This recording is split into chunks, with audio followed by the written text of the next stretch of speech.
Ce soir encore, c'est la parole de Dieu qui nous a réunis. Et nous étudions le livre de la Genèse. Et nous sommes invités à suivre la création en passant par les patriarches et le commencement du peuple d'Israël. Donc notre formation de ce soir va se porter sur deux parties. La première partie, c'est les exposés. La deuxième partie, ce sera l'exposé du prêtre, une synthèse du livre de la Genèse, et ensuite maintenant nos questions. Voilà, c'est suite à ça que nous allons clore notre formation. Et merci pour votre écoute attentive. Chapitre 1 et 2. Je m'appelle Nicole Ouedraogo Nebalkouma. Je suis de la paroisse Notre-Dame des Apôtres, vice-présidente de la CCB Sacré-Cœur de Jésus, coordination Saint-Jean-Paul II de Ouaga 2000, secteur Saint-Jean. J'ai la charge de vous présenter les chapitres 1 et 2 du livre de la Genèse. Le chapitre 1 est composé de 31 versets, nous montre la puissance créatrice de Dieu et s'articule autour du récit de la création en 6 jours. Le premier jour, ce fut la création de la lumière. Dieu dit que la lumière soit et la lumière fut. Versets 3 à 5. Le deuxième jour, Dieu dit qu'il y a un firmament au milieu des eaux et il en fut ainsi, il l'appela le firmament ciel. Versets 6 à 8. Le troisième jour, il a créé la terre et la masse des eaux, mer. Alors Dieu dit que les eaux qui sont sous le ciel s'amassent en un seul endroit et qu'apparaisse le continent. Il appela alors le continent terre et la masse des eaux, mer.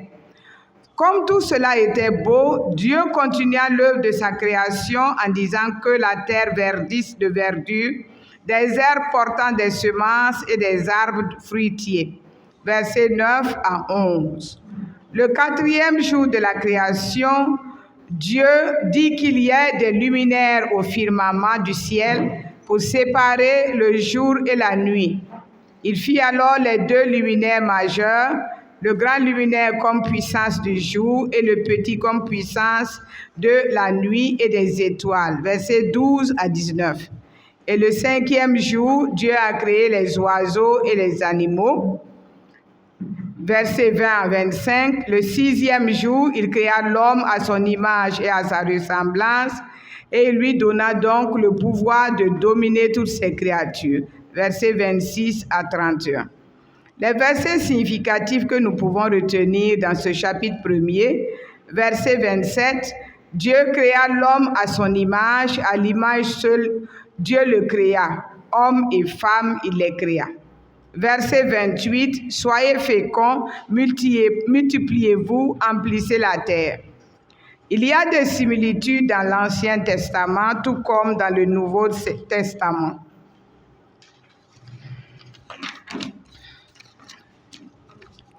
Dans l'Ancien Testament, nous avons Job 38-39, Proverbes 8, 22, 31, Colossiens 1, 15 à 17, et dans le Nouveau Testament, j'ai retenu seulement Jean 1, 1 à 3 et Jean 8, 12.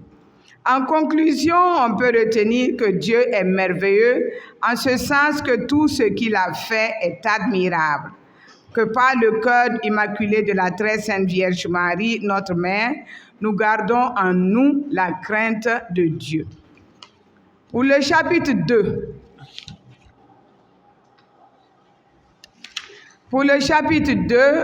du livre de la Genèse, il est composé de 25 versets qui se répartissent donc en 5 parties. Versets 1 à 3 constituent une suite du chapitre 1, à savoir que Dieu a achevé l'œuvre de sa création et s'est reposé au 7e jour.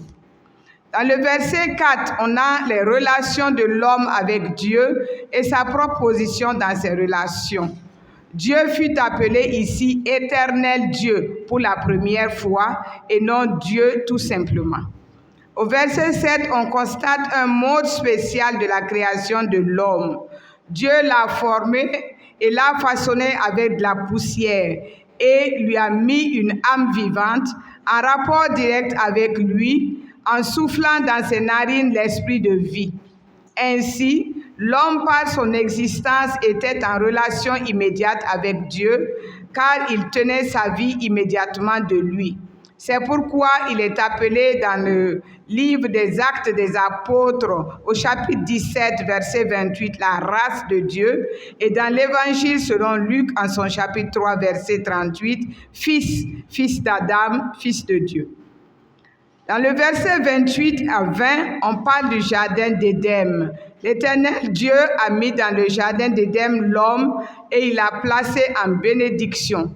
Il lui a donné la responsabilité dans l'obéissance et une source souveraine de vie, l'arbre de la connaissance et du bien et du mal et l'arbre de la vie. Et un fleuve aussi sortait de ce jardin pour arroser ce jardin, et de là, il se divisait en 4 bras, dont Fichon, Gion, Tigre et Euphrate. Je suis Sawadoro Marie-Thérèse de la paroisse Saint-François d'Assise. J'ai la charge de présenter l'exposé préparé par Madame Kabouré Judith de la paroisse Sacré-Cœur de Doncin. Je présente les chapitres 3 et 4 du livre de la Genèse.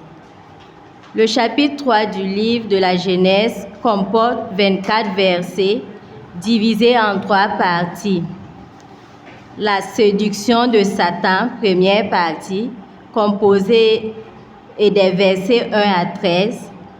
La sentence divine, composée des versets 14 et 21.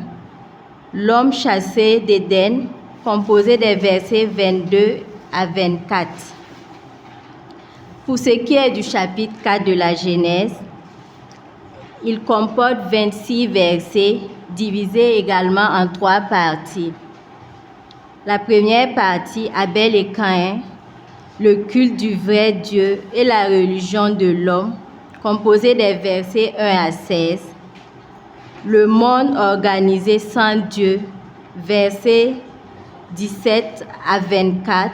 Et la troisième partie, la lignée des adorateurs, versets 25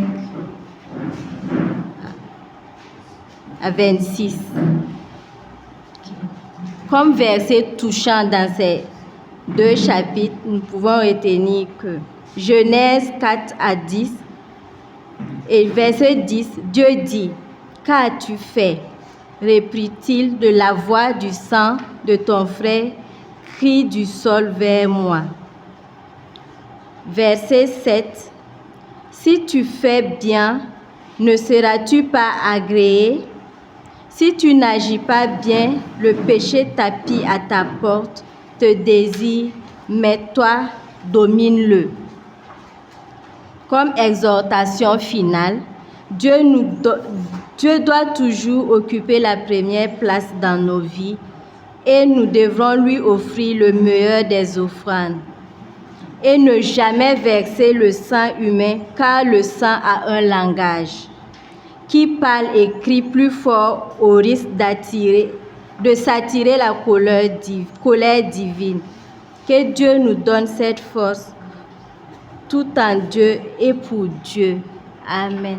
Bonsoir, Zongo Ismaël, je lis pour Herman Mamadou Yé de la paroisse Saint-Jean-Bosco du Nord, Foire, Dakar au Sénégal, CEB de base Saint-Artémide Zati, Saint-Salésien canonisé le 9 octobre 2022. Donc il expose sur les chapitres 5 et 6. Pour lui, le chapitre 5 est subdivisé en ces parties-là, 4 parties. La création des hommes, versets 1 et 2. La lignée d'Adam jusqu'à Enoch, versets 3 à 20. L'exception d'Enoch, versets 21 à 24. La Mecque et sa vision. Et le chapitre 6, il est subdivise en 3 parties. La montée croissante de la corruption générale du verset 1 à 4. la fin de la patience de Dieu du verset 5 à 8, et puis la préparation du déluge du verset 9 à 22. Après la lignée de Caïn installée dans le monde sans Dieu au chapitre 4, c'est comme si Dieu reprenait l'histoire de l'homme à son commencement. Nous avons ici une succession de noms qui forment ce qui a été appelé le fil d'or de la foi à travers les âges. Celui qui conduira au Messie, Luc chapitre 3, versets 23 à 38. Il n'est pas question dans cette famille-là de beaucoup d'activités, comme dans celle de Caïn. Le passage de l'homme de Dieu sur la terre ne laisse guère de traces. Il naît, sert humblement son Dieu, a des enfants et meurt. Oui, la mort est là, conséquence du péché. Et le bref résumé de la longue vie de chacun des patriarches se résume par ces mots inexorables. Et puis, il mourut. 8 fois, ça a été cité. Toutefois, ce chapitre contient une remarquable exception à la loi de la mort. Par la foi, Enoch fut enlevé pour qu'il ne vit pas la mort. Ainsi, à la fin de sa vie de foi, il a reçu le témoignage d'avoir plu à Dieu. La mention de la marche d'Enoch avec Dieu est donnée après la naissance de son fils Mathusalem, dont la vie a été particulièrement longue, 969 ans. Son fils, le mec, appelle son premier-né Noé, consolation, repos, exprimant ainsi que bientôt le travail des mains ne sera plus lié à un sol maudit. Cette prophétie de Lémec allait être affirmée par Dieu après le déluge. Jamais plus je ne maudirai le sol à cause de l'homme. Genèse 8, verset 21. En effet, le début du chapitre 6, lui, présente le triste état du monde avant le jugement du déluge. Violence et corruption se développent dans le monde, caractérisant l'état de l'homme loin de Dieu. Une terrible confusion se manifeste entre les fils de Dieu et la race humaine. Ainsi, le monde antédiluvien a eu ses hommes de renom, issus de manifestations visibles du mal. Malgré leur belle apparence extérieure, la méchanceté caractérise ces hommes que Dieu va se résoudre à exterminer. La durée de la vie de l'homme est abrégée à 120 ans. La génération de Noé ne s'étant pas repentie malgré la patience de Dieu, le déluge vint et les emporte tous. Seul Noé trouva grâce aux yeux comme Enoch. Il est témoin fidèle. Il sera le seul présent au moment du déluge. Averti divinement, Noé obéit aux instructions du Dieu et bâtit une arche pour la conservation de la maison. L'arche dont le modèle est donné avec précision présente les caractéristiques nécessaires pour la conservation de la maison de Noé ainsi que de toutes les espèces animales. Nous avons retenu les versets suivants. Chapitre 5 du livre de la Genèse, verset 22, chapitre 6, verset 8, chapitre 6, verset 9, les liens avec d'autres passages, Ancien Testament, Genèse 2, 24, Nombre 23, verset 19, Nouveau Testament, Matthieu 24, verset 29, Luc 3, verset 23 à 38, Romains 5, verset 12, Hébreux 11, verset 5. Pour nous, aujourd'hui, la parole de Dieu nous avertit toujours des choses qui doivent arriver. Comme Noé, qui avait bâti l'arche pour conserver sa maison, montrons à ce monde incrédule que la patience de Dieu a des limites. Prions pour nos enfants, nos voisins, nos amis, afin qu'ils rentrent dans l'arche et soient sauvés. Amen. Shalom, je m'appelle Solange Tougouma, épouse Barry, de la paroisse Saint-François d'Assise, CCB Saint-Joseph. Ma binôme est Wedrao Samira, épouse Souli, de la paroisse Saint-Charles-Wanga de Wayalguin. Les chapitres 7 et 8 du livre de la Genèse comportent 46 versets, dont 24 versets pour le chapitre 7 et 22 pour le chapitre 8. Nous l'avons divisé en 3 parties. Première partie, chapitre 7, versets 1 à 6, titre « Suite et fin des préparatifs avant le déluge ».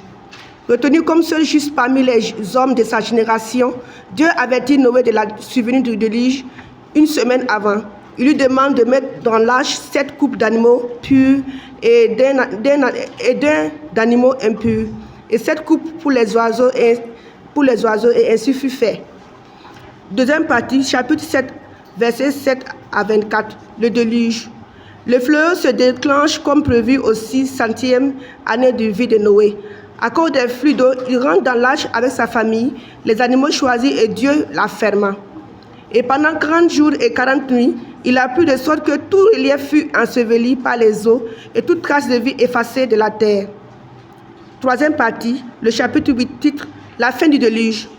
Ayant souvenance de Noé et de toutes les bêtes et bestiaux, Dieu arrête les flux d'eau par son souffle.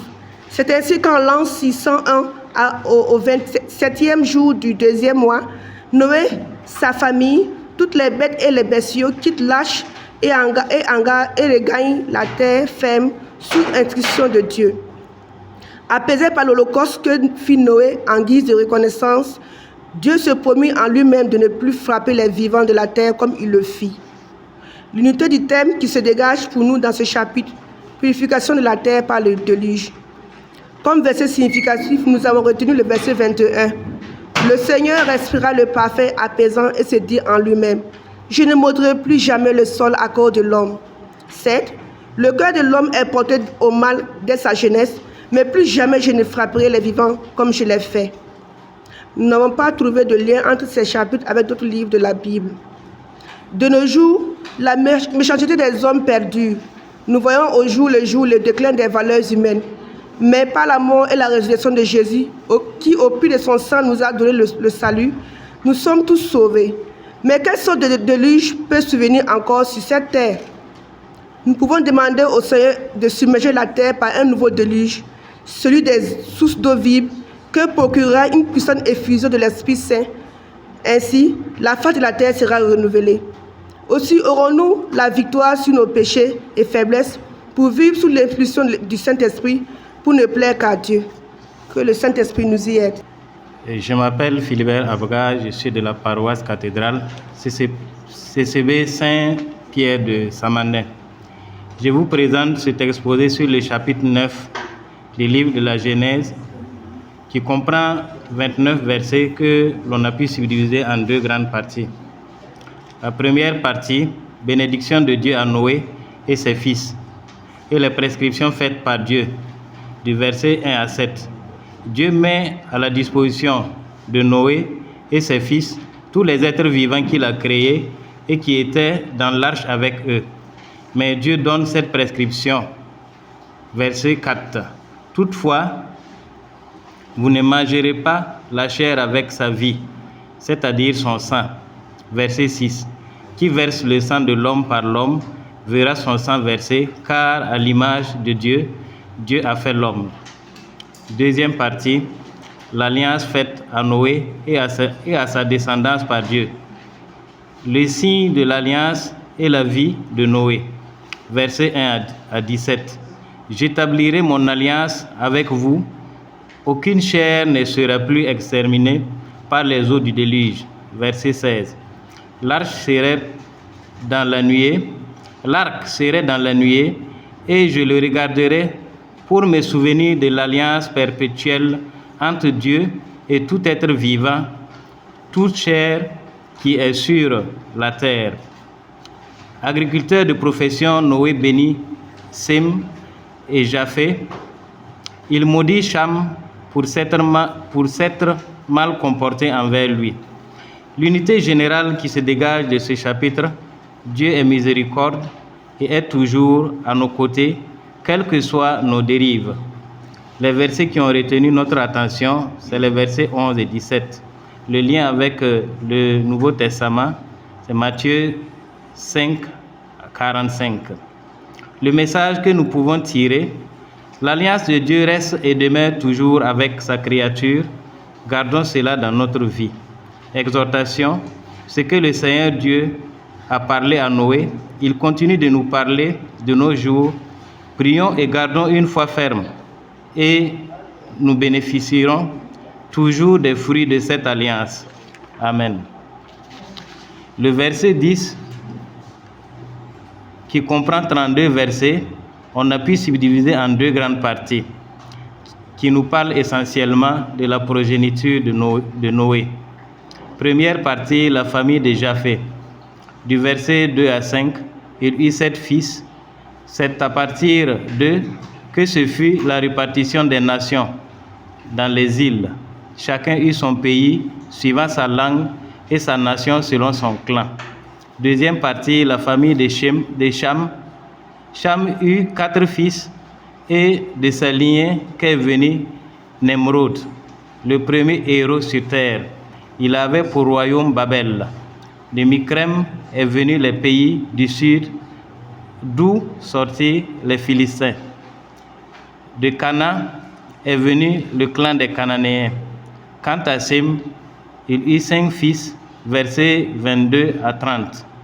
L'unité générale qui se dégage de ce chapitre, c'est à partir des fils de Noé que sont venues les nations, les pays, les clans sur la terre.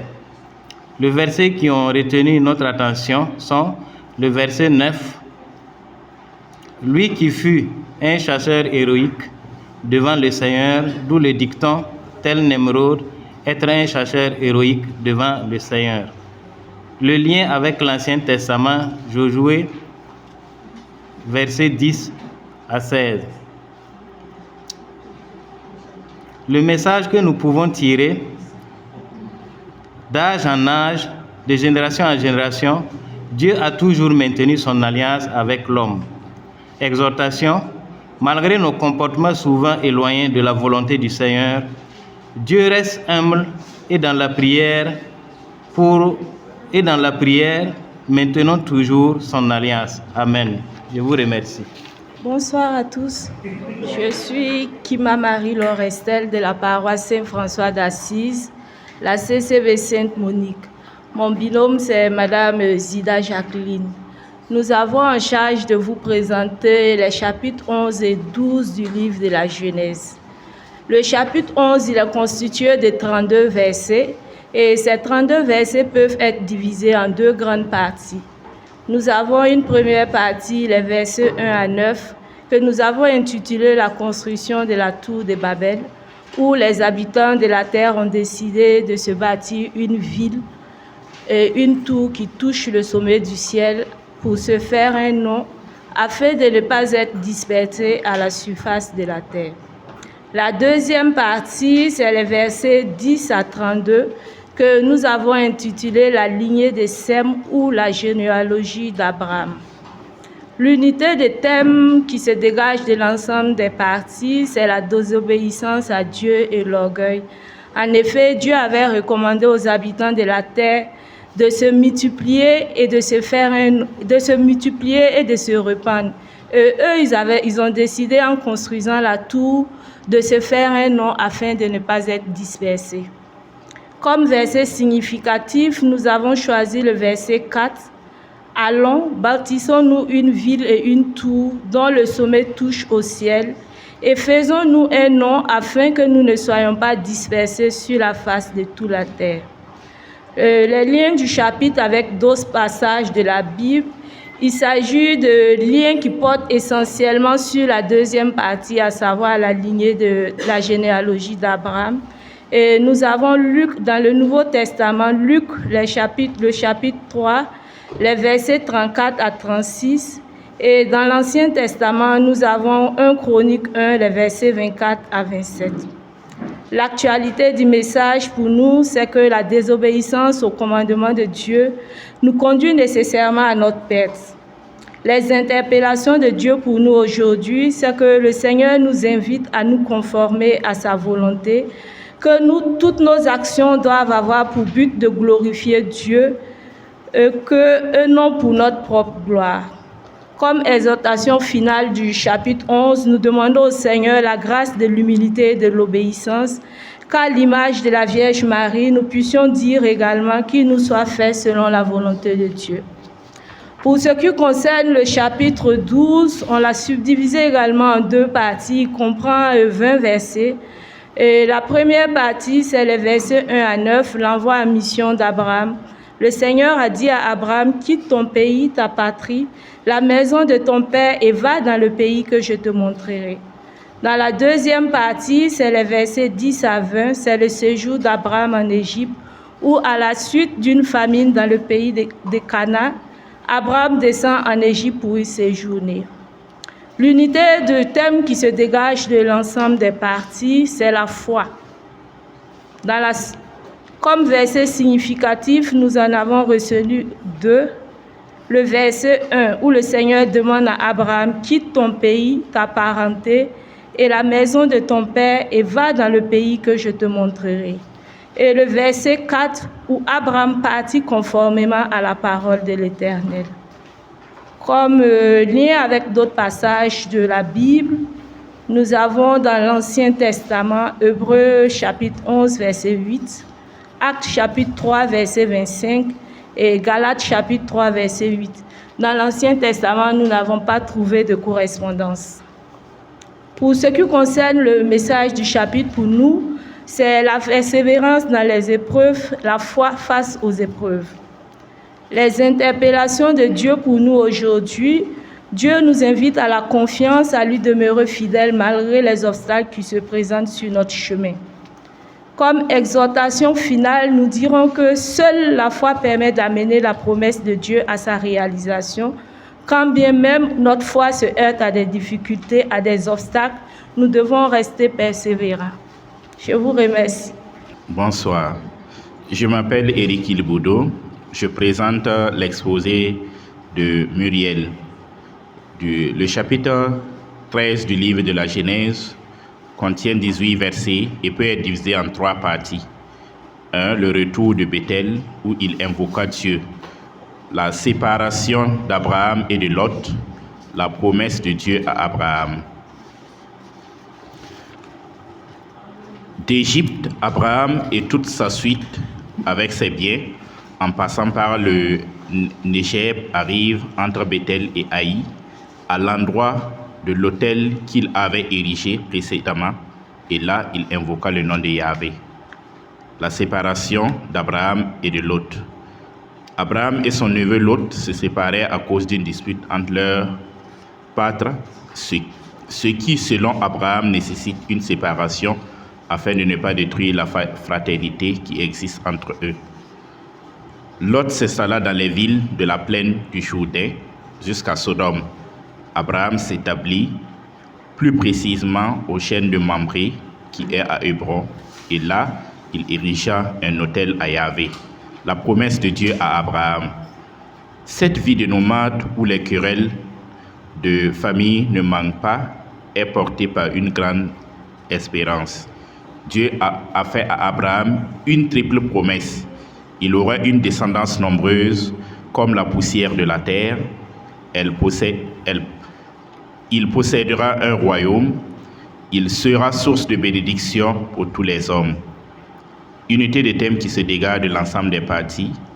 La fidélité d'Abraham à Dieu, marquée par son retour de la terre promise et son invocation à son Dieu sur des autels qu'il lui dressa. 1 ou 2 versets significatifs, verset 8 et verset 15. Lien avec d'autres chapitres de la Bible. 2 Chroniques 27, Psaume 145, Romains 4, 3, Galates 6, 9. Message du chapitre pour nous aujourd'hui. Les patriarches. Abraham obéit à l'appel et devient ainsi le premier patriarche du peuple choisi, le père des croyants et la source d'une grande bénédiction pour toutes les familles de la terre. L'altruisme, le fait, laisser choisir Lot son territoire, montre qu'Abraham est altruiste. La promesse de Dieu a fait à Abraham. La promesse que Dieu a faite à Abraham est gratuite. Elle relève de l'initiative de Dieu, mais elle invite à une réciprocité. Abraham et sa descendance adoreront le vrai Dieu. Dès le point de départ, un contact, une alliance va lier Dieu et Abraham. Le chapitre 14 du livre de la Genèse retrace toujours l'histoire du patriarche Abraham et de son neveu Lot. Mais cette fois-ci, axé sur la victoire d'Abraham sur les rois pillards et la rencontre avec Melchisédek. Le chapitre 14 du livre de la Genèse contient 21 versets. La victoire d'Abraham sur les rois pillards. De Hébron à Damas, Abraham poursuivit les rois ennemis, délivre Lot et récupère ses biens. La dîme à Melchisédek. De retour à Hébron, après le sacrifice du pain et du vin, et les bénédictions faites par Melchisédek, Abraham lui donna la dîme de tout. Unité de thème qui se dégage, la justice. Les versets significatifs, versets 18 et 20. Lien avec d'autres chapitres de la Bible. Hébreux 11 à 10, Jacques 2, 21. L'étude de la vie d'Abraham est important parce que Dieu l'a choisi pour qu'il devienne le père d'un nouveau peuple spirituel. Dans son cœur, il a planté une semence qui devrait porter de meilleurs fruits pour tous les futurs croyants. Il fut un grand conducteur spirituel. Du courage, il a vaincu les pillards. De la générosité, il donne la dîme du sacrifice à Melchisédek. De l'incorruptibilité, il a refusé de recevoir des cadeaux en échange des services. La foi d'Abraham est la plus prodigieuse qui ait jamais existé. Notre foi à nous s'appuie sur les faits, la résurrection du Christ, le témoignage des apôtres. Elle est soutenue par la foi de ceux qui nous ont entourés, qui nous entourent. Abraham est seul à avoir la foi et cette foi qui lui est donnée est en contradiction avec ce qu'il voit. Je vous remercie. Je m'appelle Chantal Sawadogo de la paroisse Saint-François d'Assise. J'ai l'honneur de vous présenter le fruit de mes recherches sur le chapitre 15 du livre de la Genèse. Le chapitre 15 du livre de la Genèse compte 21 versets et peut être subdivisé en 3 parties. 1. La préoccupation d'Abraham. 2. Les rituels de l'alliance. 3. La confiance renouvelée et la foi d'Abraham. Le chapitre commence par une scène où Abraham exprime sa préoccupation quant à l'absence de l'héritier. Bien qu'il ait été béni par Dieu et promis une grande descendance, Abraham ne voit pas comment cela peut se réaliser car sa femme Sarai est stérile. Dieu rassure Abraham en lui disant qu'il aura un héritier issu de ses propres entrailles. Pour renforcer cette promesse, Dieu invite Abraham à sortir de sa tente et à regarder le ciel étoilé. Il lui dit de compter les étoiles, si cela est possible. En faisant cela, Dieu montre à Abraham à quel point sa descendance sera nombreuse. Abraham place sa confiance en Dieu et croit en sa promesse. Sur la partie 2, le chapitre relate un rituel qui scelle l'alliance entre Dieu et Abraham. Dieu demande à Abraham de préparer des animaux pour un sacrifice. Abraham découpe des animaux en 2 et les dispose de part et d'autre, formant une allée entre les morceaux. C'est alors qu'une vision mystérieuse se produit. Une torche enflammée et un four fumant passent entre les morceaux d'animaux. C'est un symbole de l'alliance entre Dieu et Abraham, indiquant que Dieu s'engage à accomplir ses promesses envers lui. Le chapitre se termine en affirmant que Dieu confirme à Abraham la promesse de lui donner la terre de Canaan en héritage pour sa descendance. Abraham continue de mettre sa foi en Dieu malgré les circonstances apparemment impossibles, et cette foi lui est comptée comme justice. En résumé, le chapitre 15 de la Genèse relate la rencontre entre Dieu et Abraham, où Dieu renouvelle sa promesse de lui donner une descendance nombreuse. Une alliance est scellée à travers un rituel symbolique et Abraham continue de placer sa foi en Dieu. C'est un passage clé dans l'histoire d'Abraham et de l'établissement de l'alliance entre Dieu et le peuple d'Israël.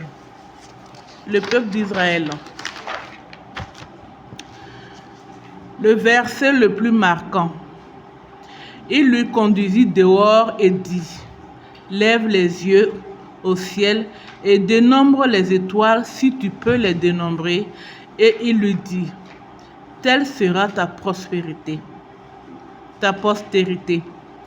Abraham crut en Yahweh, qui lui compta comme justice. Pour nous chrétiens aujourd'hui, par la foi, Dieu nous rend justes. C'est pourquoi le Christ affirme dans Luc 17, verset 6, « Si vous avez la foi, même aussi petite qu'une graine de moutarde, vous pourriez commander à ce mûrier-là, arrache tes racines du sol et va te planter dans la mer, et il vous obéira. » Avec la foi, tout est possible. Dieu est le Dieu de la promesse. Il accomplit à temps ce qu'il a promis, même si cela semble impossible. Ce qu'il nous demande, c'est de rester ferme dans notre foi et de persévérer dans la prière. Je vous remercie. Je suis Ramba Gisèle de la paroisse Saint-Camille. Je suis chargée de vous présenter le chapitre 16 du livre de la Genèse. Ce chapitre est composé de 16 versets subdivisés en 2 petites parties. La stérilité de Sarah et Abraham, versets 1 à 6a. La maltraitance d'Agar par Sarah et la rencontre de l'ange, versets 7 à 16. La stérilité de Sarah et Abraham. Abraham et Sarah vivaient au pays de Canaan depuis 10 ans et sa femme était stérile, ne pouvait pas avoir d'enfant. La stérilité a conduit Sarah et Abraham à se tourner vers autre chose, à manquer de patience à la promesse de Dieu. Ils croyaient que leur servante Agar pouvait résoudre le problème. Quand Agar fut tombée enceinte, elle maîtrisa sa maîtresse Sarah. Sarah maltraita sa servante et celle-ci décida de fuir au désert et rencontre un ange auprès du puits sur la route de Chour. Après leur discussion, l'ange lui demande de retourner auprès de sa maîtresse, mais cette fois-ci de l'être soumise, qu'elle aura une grande descendance. La promesse de Dieu s'accomplit, quel que soit le temps mis. Ismaël, ce qui veut dire Dieu entend, est né quand Abraham avait 90 ans. Unité du thème qui se dégage, l'impatience des hommes. Verset significatif, verset 9. Retourne auprès de ta maîtresse, reprit l'ange, et sois lui soumise. Lien avec d'autres passages de l'Ancien Testament. Psaume 113, 9. Il donne une maison à celle qui était stérile. Il en fait une mère joyeuse au milieu de ses enfants. Louez l'Éternel. Deutéronome 7, 14. Lien avec d'autres passages du Nouveau Testament. Luc 1, 5 à 7, verset 13. De nos jours, ce n'est pas que Dieu ne parle pas, mais c'est l'homme qui éprouve de patience face à la promesse de Dieu. L'impatience nous conduit dans l'échec et à nous détourner de Dieu. Puisse Dieu nous donner la grâce de la patience, même si la promesse tarde à s'accomplir. Amen. Zongo Ismaël, je lis pour Kwanda Sonia. Elle expose sur les chapitres 17 et 18. 27 versets, 3 parties. Première partie, le Seigneur fait alliance avec Abraham. Chapitre 17, versets 1 à 8. Deuxième partie, la circoncision, symbole de l'alliance abrahamique. Chapitre 17, versets 9 à 14. Troisième partie, la promesse de la naissance d'un fils par Dieu à Abraham. Chapitre 17, verset 15 au verset 27. Le chapitre 18, par contre, a 33 versets et il est subdivisé en 2 parties. L'apparition de Mambré, versets 1 à 16. L'intercession d'Abraham, versets 17 à 33. Les versets qui ont retenu l'attention, c'est chapitre 17 du livre de la Genèse, verset 17.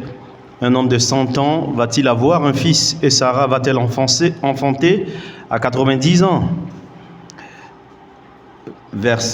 Chapitre 18, verset 14. Y a-t-il rien qui soit trop merveilleux pour l'Éternel? À cette saison, je reviendrai vers toi l'an prochain et Sarah aura un fils.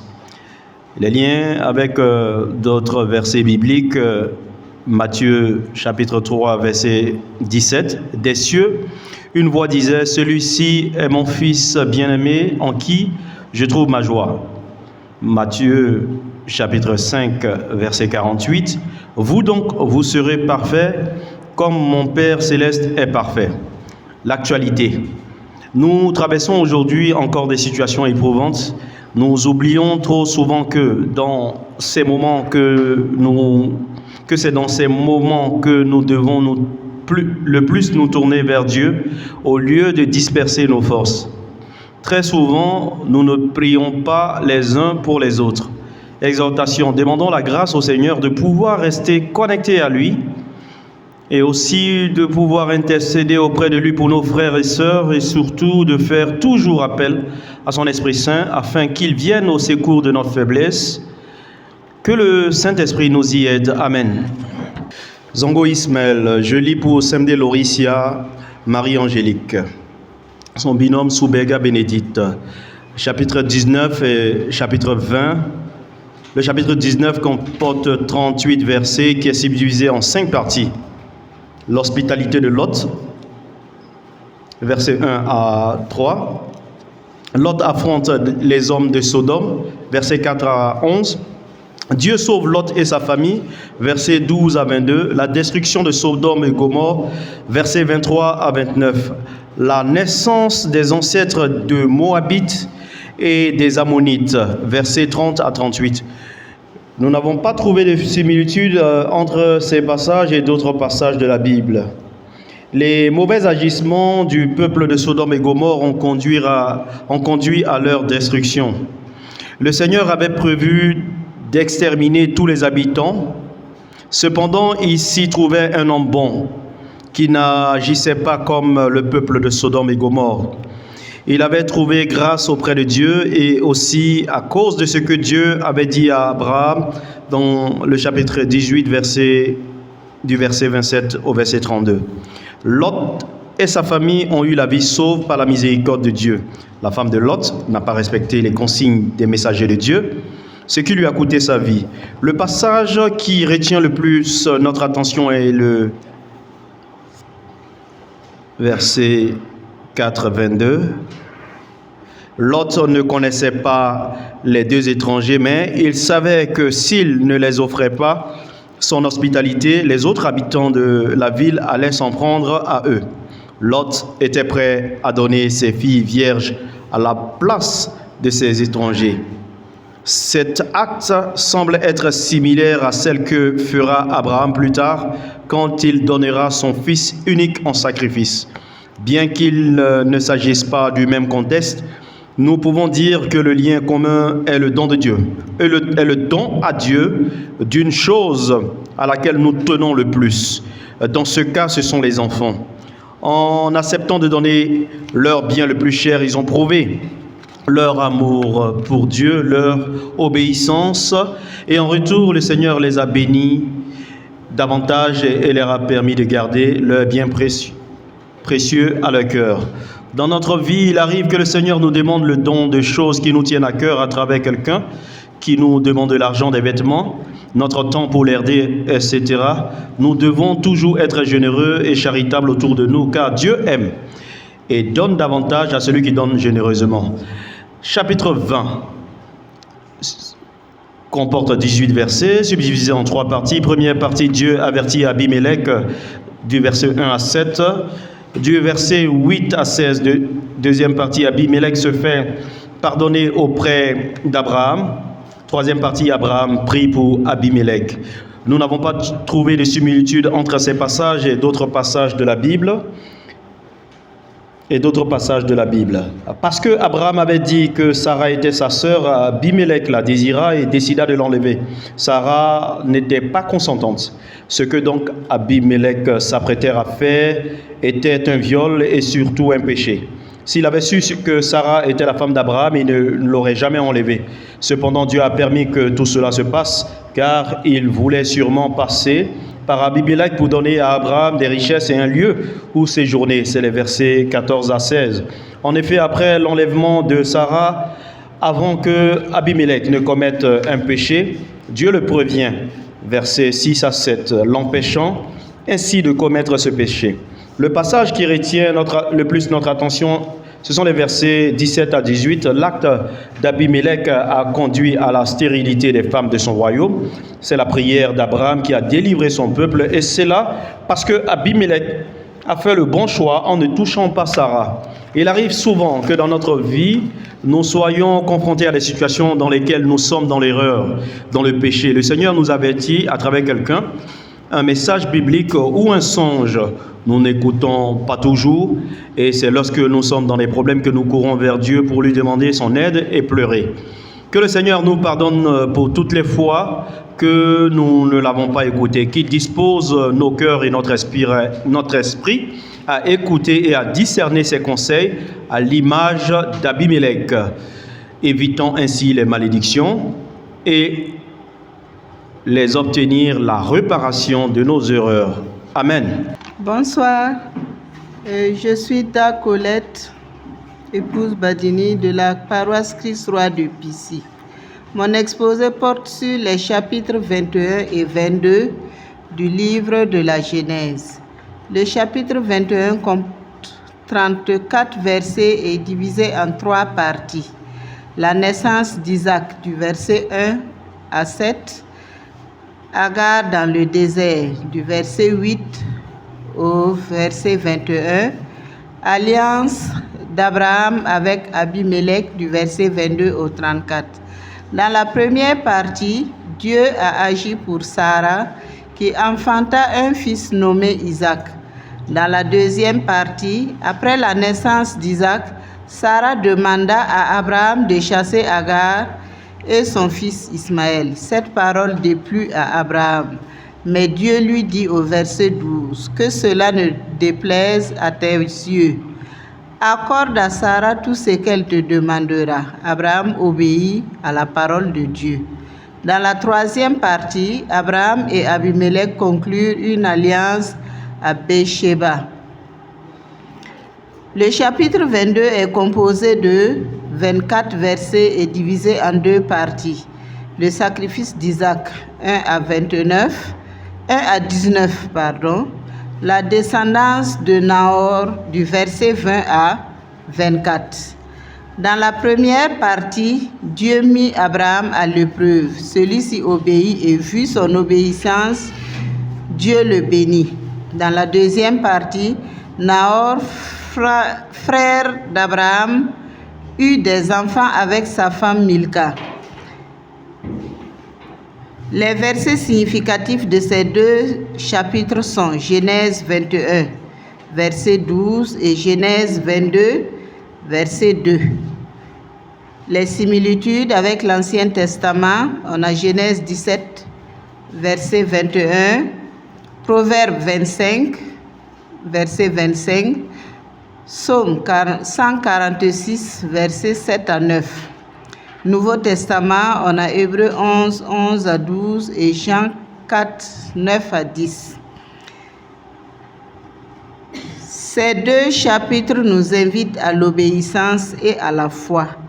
Écoutons et obéissons toujours à la parole de Dieu. Je vous remercie. Éric Ilboudo, qui présente pour Jacques Nong-Nagré de la paroisse Notre-Dame de Fatima, CCB Sainte-Rita de Bénougou, et de son binôme, Madame Gisèle Rwamba, de la paroisse Saint-Camille, CCB Sainte-Thérèse de l'Enfant Jésus, chapelle Saint-Jean-Samuel. Le chapitre 23 du livre de la Genèse contient 20 versets qui pourraient être repartis en 3 parties.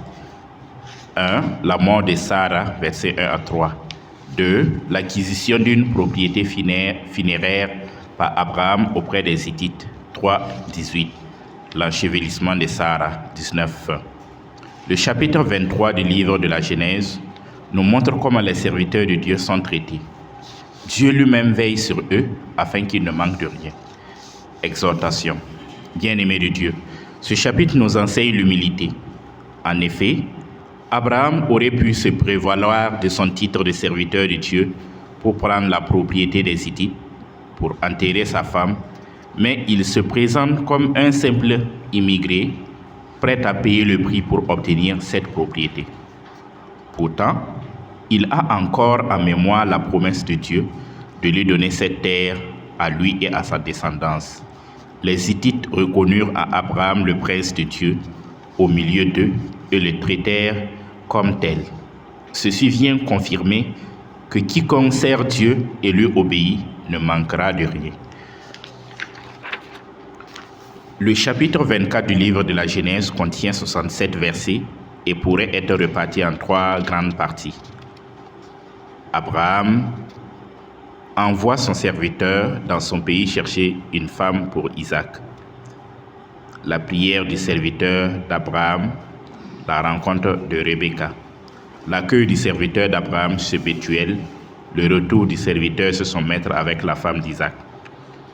Le chapitre 24 du livre de la Genèse nous enseigne que tout projet doit être bâti en Dieu et suivant sa volonté. Exhortation. Bien-aimés de Dieu, ce chapitre nous enseigne la confiance en Dieu et l'obéissance en sa parole. Tout projet de l'homme devrait recueillir l'approbation de Dieu et doit s'exécuter suivant sa volonté. Face au célibat prolongé ou à d'autres difficultés, nous oublions souvent d'impliquer Dieu et de lui demander sa volonté.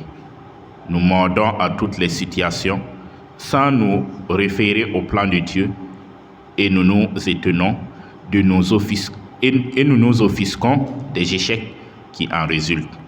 Demandons la grâce de toujours comprendre la volonté de Dieu et la force de nous y conformer. Je vous remercie.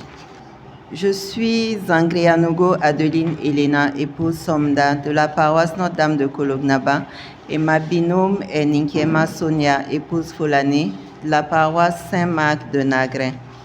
Donc, les chapitres 25 et 26 du livre de la Genèse que nous vous présentons comportent chacun 34 versets. Le chapitre 25 peut être divisé en 2 parties. La première partie qui parle de la mort d'Abraham, de ses descendants avec ses concubines, de l'héritage laissé à ceux-ci et de la postérité d'Ismaël, peut être intitulée « La mort d'Abraham et les bénédictions de Isaac », versets 1 à 18. Abraham établit son fils Isaac, héritier de tous ses biens, versets 5, 24 et 36. Ses autres enfants reçoivent des présents et il les établit loin de son fils légitime, puis il meurt en attendant le jour de la résurrection des justes. Après la mort d'Abraham, Dieu bénit Isaac. Celui-ci reçoit certainement ses bénédictions comme un encouragement de la miséricorde divine dans le deuil, comme il avait reçu son épouse en consolation après la mort de sa mère.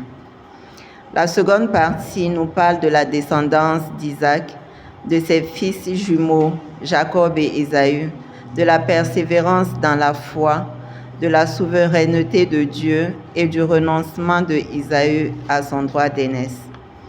Isaac va apprendre comme son père que si la descendance promise ne peut pas être naturellement assurée, elle peut être suscitée par la grâce et la puissance divine. La promesse de Dieu est ferme. Il va donc en faire personnellement un sujet de prière devant Dieu pendant 20 ans, versets 20-26, dans une persévérance remarquable, et Dieu va répondre en abondance. 2 descendants sont attendus. Le plus grand sera asservi au plus petit. Ces 2 frères seront donc séparés dès le sein de leur mère. L'un sera élevé au détriment de l'autre. Le verset significatif que nous avons retenu est le 23 qui dit « Et l'Éternel lui dit, 2 nations sont dans ton sein et 2 races se sépareront au sortir de tes entrailles. Une race l'emportera sur l'autre et le grand servira le petit. » Le chapitre 26, quant à lui, continue la narration de l'histoire d'Isaac et de sa relation avec Dieu, perpétuée sur sa descendance autour de son alliance avec Abimelech. Il peut être aussi subdivisé en 2 parties. Une première grande partie qui nous relate l'installation d'Isaac et son alliance avec Abimelech, et la seconde partie nous parle brièvement du mariage de son frère Ésaü. Dans la première partie, Isaac, comme Abraham, est dépositaire des promesses divines. Il s'établit à Guérar et Dieu lui réitère les promesses faites à son père. Versets 12, 1 et 3. Sa vie ressemble à celle d'Abraham. Comme lui, il séjourne chez le roi d'Abimélec et comme lui, il a des problèmes à cause de sa femme. Comme Abraham, les gens le jalousent. Mais la promesse et la bénédiction dont Isaac est l'objet finissent par être reconnues. Être reconnu par ses ennemis qui viennent eux-mêmes lui proposer la paix après lui avoir fait la guerre autour des points d'eau. Isaac finit par trouver son propre puits. Verset 33. La deuxième partie, très courte, le verset 34, nous parle du mariage d'Ésaü et de comment ce mariage avec des femmes étrangères pénant ses parents. De ces deux chapitres, nous pouvons retenir que Dieu soutient toujours la foi éprouvée par de nouvelles bénédictions, que Dieu se plaît à exaucer et à honorer la foi d'un croyant et que la promesse de Dieu est ferme. Je vous remercie.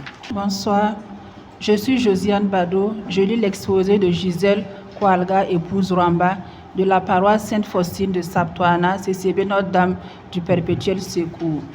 Le chapitre 27 du livre de la Genèse comporte 46 versets. Ce chapitre comporte deux parties.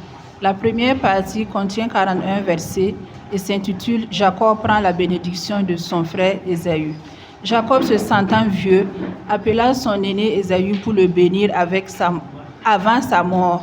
Pour ce faire, il demande à Ésaü de lui préparer un plat qui réjouira son cœur afin qu'il le bénisse.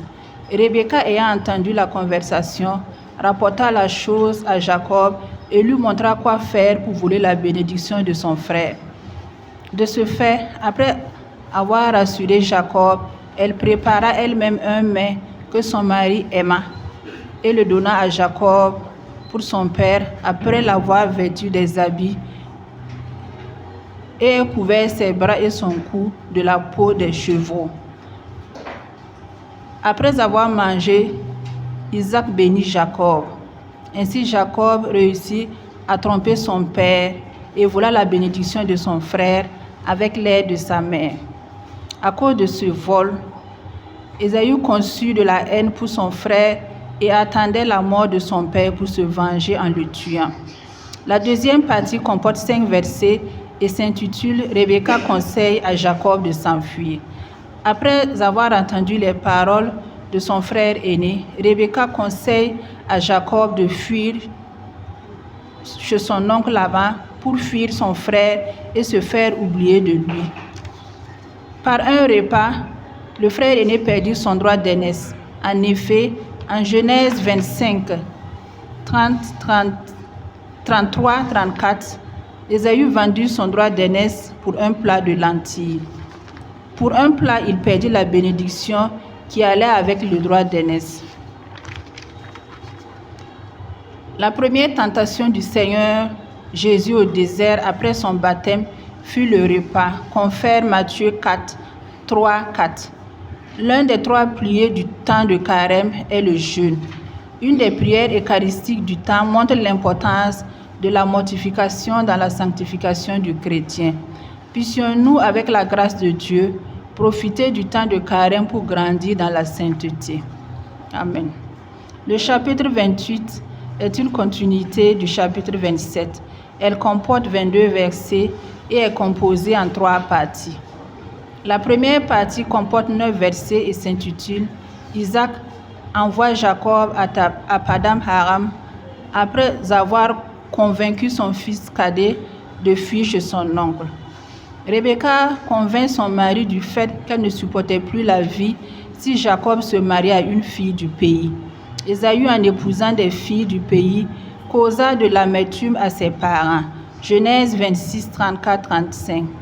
Aussi, Isaac, après avoir béni Jacob, l'envoya dans la maison du père de sa mère pour prendre une épouse. En voyant cela, le frère aîné comprit que ces femmes, les filles de Canaan, ne plaisaient à ses parents et alla prendre une fille d'Ismaël comme 3e épouse. La deuxième partie s'intitule « Le rêve de Jacob ». En allant à Charam, Jacob prit un repos dans un endroit et eut un songe au cours du repos.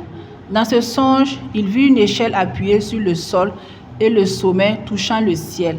Voyant des anges montaient et descendaient par cette échelle, et Dieu se tenait au-dessus d'elle. Dans ce songe, Dieu se présenta et lui donna la bénédiction qu'il avait donnée à Abraham, son grand-père. Dieu confirma ainsi la bénédiction d'Isaac. À son réveil, Jacob nomma ce lieu Béthel et lui promit à l'Éternel la dîme de le prendre pour Dieu.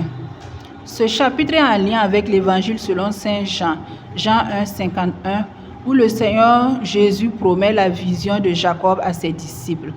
Dans ce chapitre, nous remarquons que le choix de Jacob de suivre Dieu comme son père n'est pas héréditaire. Il a fallu une rencontre personnelle avec Dieu et une promesse pour qu'il décide de suivre et de servir Dieu. Puissent tous les chrétiens faire cette rencontre personnelle avec Dieu pour pouvoir le suivre de tout leur cœur et ainsi voir les anges de Dieu monter et descendre sur le Fils de l'homme. Amen.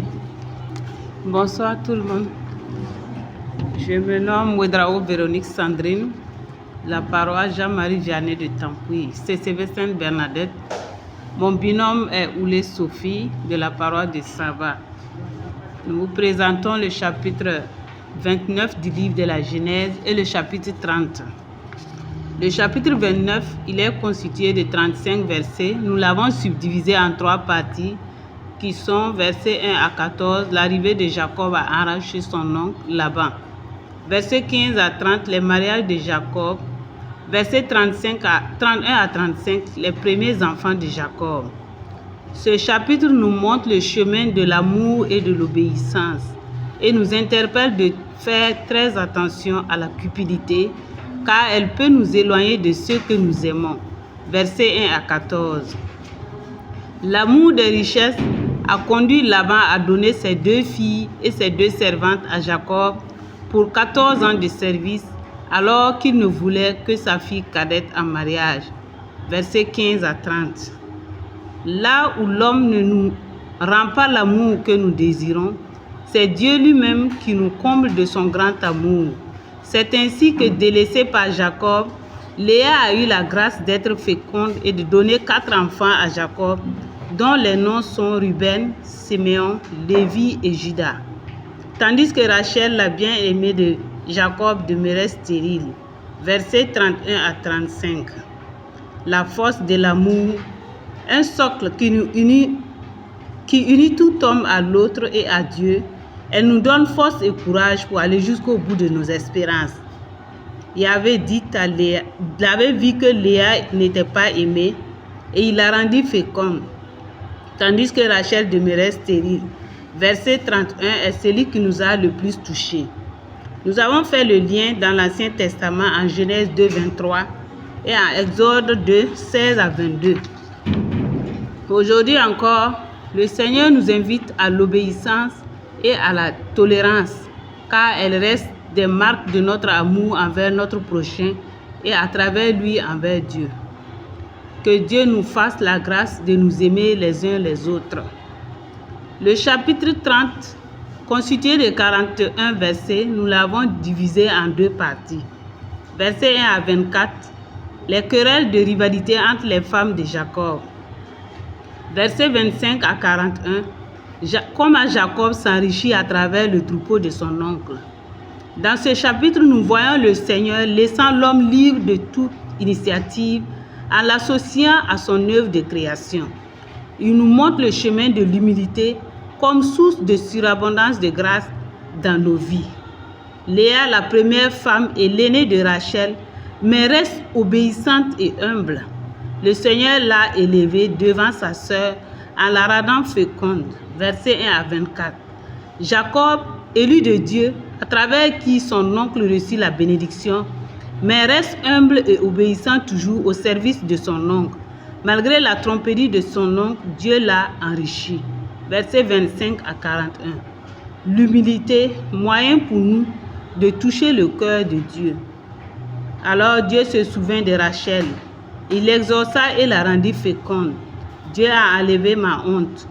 Ce sont les versets qui nous ont le plus touchés. Nous avons fait le lien dans l'Ancien Testament, en Genèse 16, 2 à 3, et dans le Nouveau Testament, en Luc 1, 48. Ne dit-on pas que l'humilité précède la gloire?